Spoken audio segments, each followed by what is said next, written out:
Olá, pessoal, sejam todos e todas bem-vindos e bem-vindas ao curso Responsabilidade Civil e Penal para Engenheiros e Engenheiras da plataforma Mais IFMG. Eu sou o professor Luiz Garcia e estarei com vocês nessa nossa segunda aula, cujo tema é a responsabilidade civil e os seus pressupostos.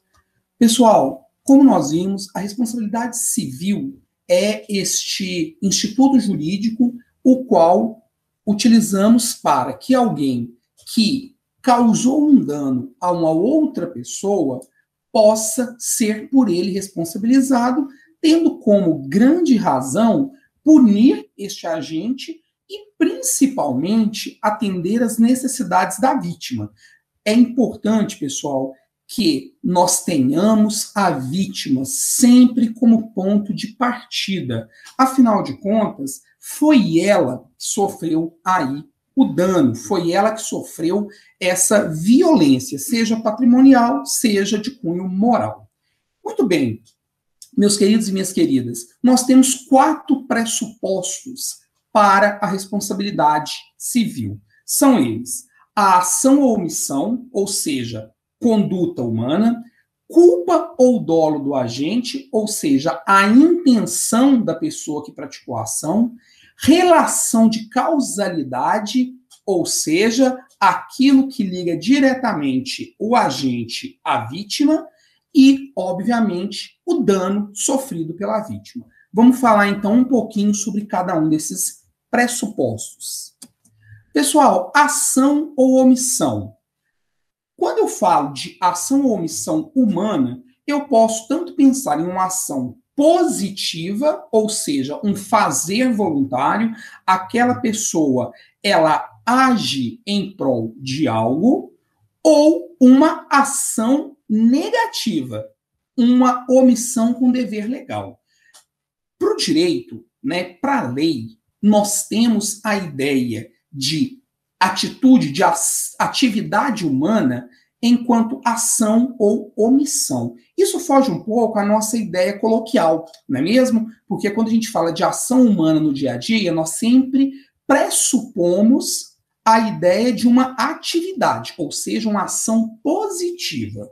Para efeitos de responsabilidade civil, não funciona dessa forma, tá certo? Então, nós podemos ter tanto essa ação positiva, que nós vamos chamar de comissiva ou comissão, que é um fazer voluntário. Ou seja, esta pessoa, ela tem, segundo a vontade dela, que exercer aquela ação. E aí, pessoal, é importante lembrar que não é necessário que a pessoa tenha consciência do resultado final. Basta a consciência do fato praticado. Tá bom? Com relação à ação negativa, nós vamos falar da omissão e, portanto, deve haver um dever legal antecedente. Pessoal, eu só posso dizer que alguém foi omisso se ela tinha a obrigação de fazer. Ou seja, alguém que não tem o dever legal de fazer algo não pode ser considerado omisso, caso não pratique esse algo. Vamos pensar num exemplo? O cuidado com os filhos. Se alguém tem um filho ou uma filha, a lei impõe o dever de cuidado. Se este agente não realiza esse cuidado, nós estamos diante de uma omissão. Então, vamos lá. A pessoa, ela precisa ter o dever legal e ela não cumpriu este dever legal. Assim, nós temos uma situação clássica de conduta omissiva. E ela pode ser, portanto, responsabilizada. Aqui eu trouxe um exemplozinho aqui. Todo mundo deve se lembrar aí do caso, né, famoso do Dr. Bumbum. Dr. Bumbum saiu aí aplicando silicone nas moças, né, nas nádegas das moças, de modo um tanto quanto duvidoso e artesanal. Pessoal, o indivíduo, como está escrito aí no nosso slide, ele não precisa ter consciência do resultado danoso. Ou seja, eu francamente acredito que o Dr. Bumbum não colocou silicone nessas moças pensando em causar nelas danos à saúde, inclusive, se não me falta aqui a memória, se não me falha a memória, chegando até a óbito, no caso de uma das moças. Não havia aí a consciência por parte desse médico de que o que ele fez geraria esse resultado, tá bom? Então, a consciência do resultado danoso não é requisito para a responsabilização jurídica do indivíduo. Pessoal, vamos falar um pouquinho de dolo e culpa. Pessoal, dolo, todo mundo já ouviu essas duas expressões, né? No jornal, a pessoa está sendo acusada por homicídio culposo, quando não há intenção de matar. A explicação é sempre essa, né? E tá certo. Realmente, a ideia de dolo e culpa, o que separa dolo e culpa, é exatamente a intenção sobre o fato. O dolo se caracteriza pela vontade consciente da prática.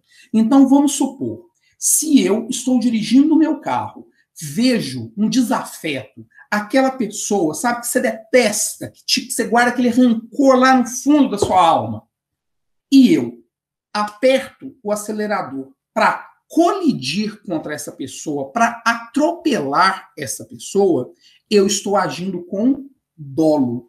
Eu tinha a intenção de atacar aquela pessoa. O resultado, atropelamento, era intencional. Já a culpa, ela não tem a intenção. Nós estamos aí, pessoal, diante de uma falta de cuidado, falta de zelo em relação a essa atividade, a essa ação que está sendo aí desempenhada. Seguindo na mesma esteira do exemplo que dei, vamos pensar que eu estou dirigindo e pego o celular para atender, erradíssimo, como nós sabemos, e acaba atropelando uma pessoa. Pessoal, eu não tinha a intenção de atropelar. A minha intenção era atender o telefone.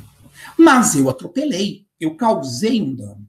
O que é importante aqui, chamar a atenção dos senhores e senhoras, é que, tanto no caso do dolo, quanto no caso da culpa, nós teremos a responsabilização.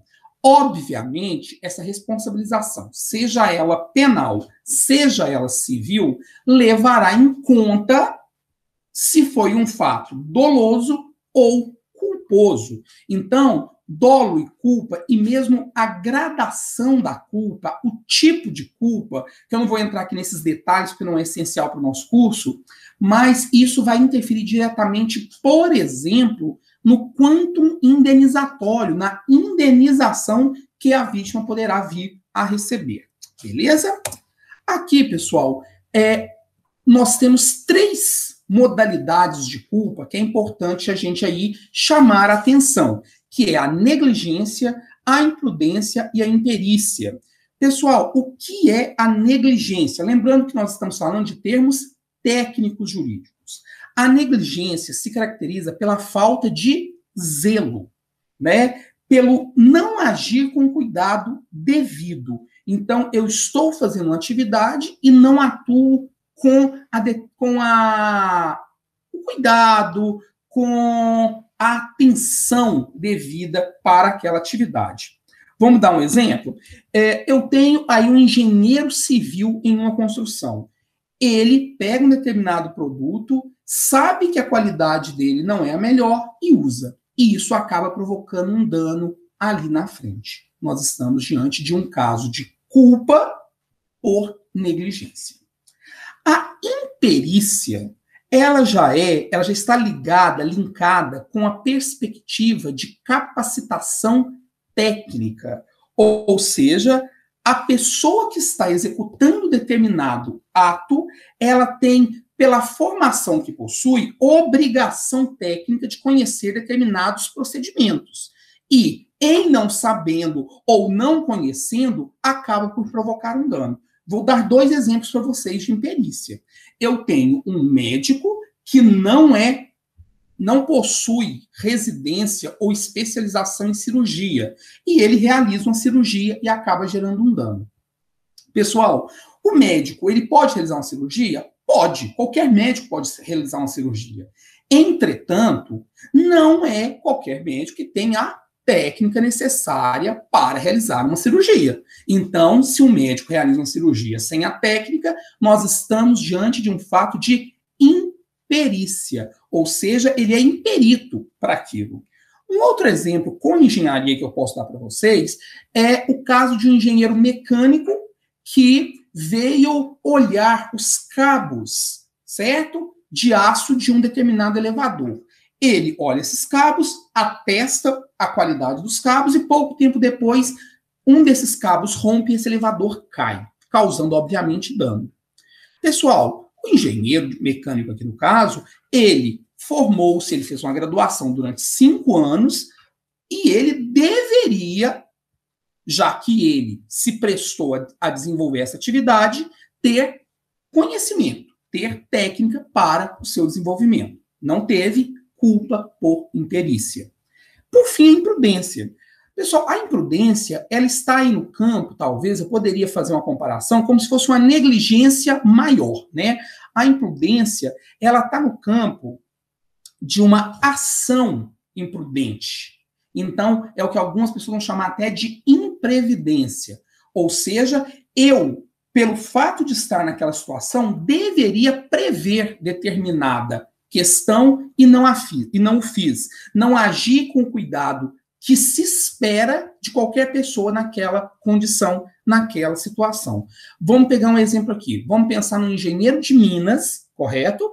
Que vai operar um determinado equipamento e não toma qualquer cuidado em relação ao fato de ter ou não pessoas por perto. Aciona o equipamento e, de repente, leva aí a machucar algum funcionário. Ou seja, ele foi imprudente. Houve uma ação que deveria tomar-se determinados cuidados que não foram tomados e acabou por gerar um dano. Beleza? Pessoal, relação de causalidade é um vínculo entre determinada conduta e o dano suportado pelo agente. Pessoal, nós vamos dizer que eu só posso responsabilizar alguém se eu tiver um nexo entre a conduta praticada, seja ela omissiva ou comissiva, e o dano causado. Então, vamos supor o seguinte, se eu, engenheiro mecânico, venho, olho o cabo do elevador, atesto o cabo do elevador, o elevador cai. Beleza. Só que, no mesmo dia, uma pessoa que estava passando, saindo do prédio, escorregou e caiu. E, como viu que estava tendo toda uma movimentação em relação à questão do elevador, tentou me acusar pela ferida, né, pelo ferimento dela. Mas espera, eu olhei o cabo do elevador. Qual que é a relação que isso tem com o fato da pessoa ter caído ao sair do prédio? Nenhuma relação. Então, tem que haver um vínculo, relação de causalidade, causa e efeito. O ato praticado, a conduta humana tem que ter relação de causa e efeito com o dano suportado. Beleza? E para a gente fechar, vamos falar do dano. O dano, pessoal, é requisito essencial para a responsabilização jurídica.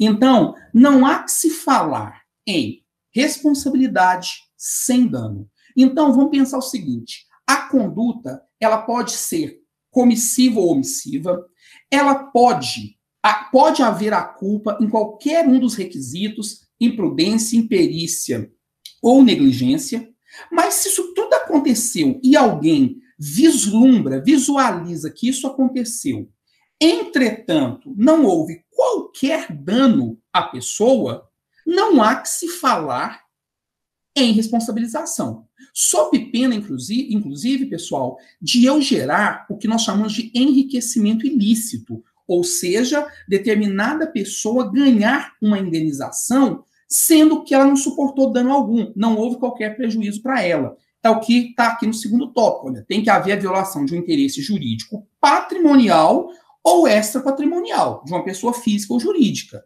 Para fechar um exemplozinho aqui, olha, dano é o prejuízo causado, patrimonial ou extrapatrimonial. Todo mundo lembra dos casos aí, né? com a Carolina Dickman e com esse moço aí, que é um modelo, né, que participou aí do Big Brother, que tiveram aí seus famosos nudes vazados. Pessoal, houve dano patrimonial para essas pessoas? Não, não. Mas pode ter havido dano moral, até por serem pessoas públicas? Pode ter havido. Ou seja, o dano, ele precisa existir para que a responsabilização exista.